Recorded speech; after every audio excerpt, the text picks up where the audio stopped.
សន្ទុះប្រាក់ដុល្លារបានធ្លាក់ចុះបន្តិចមកនៅប្រហែល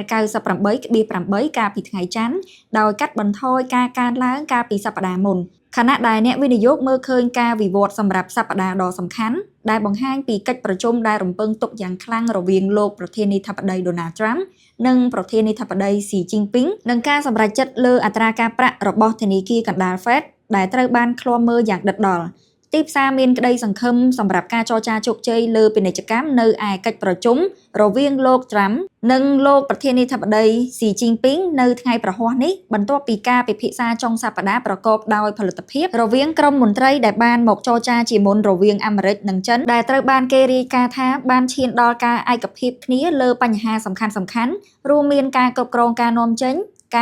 ថ្នាំ Fentanyl និងពន្ធលើការដឹកជញ្ជូននានាលោក Trump ក៏គ្រោងនឹងជួបជាមួយនឹងនាយករដ្ឋមន្ត្រីថ្មីរបស់ប្រទេសជប៉ុនលោកស្រី Sanae Takaichi នៅថ្ងៃអង្គារទន្ទឹមនឹងនេះដែរពាណិជ្ជករបានកំណត់ការទាយទុកស្ទើរតែទាំងស្រុងក្នុងការកាត់បន្ថយអត្រាការប្រាក់ 0.25% ក្នុងសប្តាហ៍នេះបន្ទាប់ពីទិន្នន័យអតិផរណាទុនខ្សោយកាលពីថ្ងៃសុក្រទោះបីជាការបិទរដ្ឋាភិបាលដែលកំពុងបន្តនៅតែជាក្តីបារម្ភក៏ដោយប្រាក់ដុល្លារបានធ្លាក់ចុះខ្លាំងបំផុតធៀបនឹងដុល្លារអូស្ត្រាលីនិងនូវែលសេឡង់ខណៈពេលដែលអ្នកវិនិយោគកំពុងមានសុទិដ្ឋិនិយមចំពោះសេដ្ឋកិច្ចអាមេរិកដោយបានងាកចេញពីទ្រព្យសម្បត្តិដែលមានសុវត្ថិភាពដែលហៅថា risk on sentiment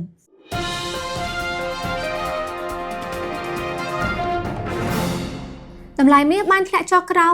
$4,100 ក្នុង1អោននៅថ្ងៃច័ន្ទដោយពង្រីកការធ្លាក់ចុះបន្ថែមទៀតកាលពីថ្ងៃសុក្រដោយសារតែការរីកចម្រើនទៅមុខក្នុងកិច្ចចរចាពាណិជ្ជកម្មរវាងសហរដ្ឋអាមេរិកនិងចិនបានធ្វើឲ្យតម្រូវការសម្រាប់ទ្រព្យសម្បត្តិដែលមានសុវត្ថិភាពថមថយបន្ទាប់ពីកិច្ចពិភាក្សារយៈពេល2ថ្ងៃនៅក្នុងប្រទេសម៉ាឡេស៊ីអ្នកចរចាកំពូលពីភាគីទាំងពីរបានឈានដល់ការឯកភាពគ្នាជាបឋមលើប្រធានបទរួមមាន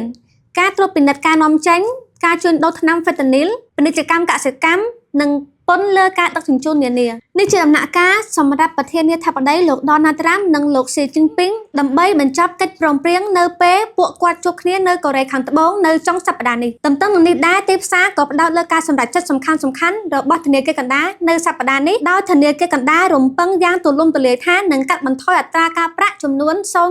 0.25% បន្ទាប់ពីទិន្នន័យសន្ទុះតម្លៃអ្នកប្រើប្រាស់ហៅកាត់ថា CPI របស់សហរដ្ឋអាមេរិកចេញផ្សាយខ្សោយជាងការរំពឹងទុកខណៈដែលធនាគារកណ្ដាលអឺរ៉ុបនិងធនាគារកណ្ដាលជប៉ុនត្រូវបានគេមើលឃើញថាទំនងជារក្សាគោលនយោបាយអត្រាការប្រាក់របស់ពួកគេឲ្យនៅថេរ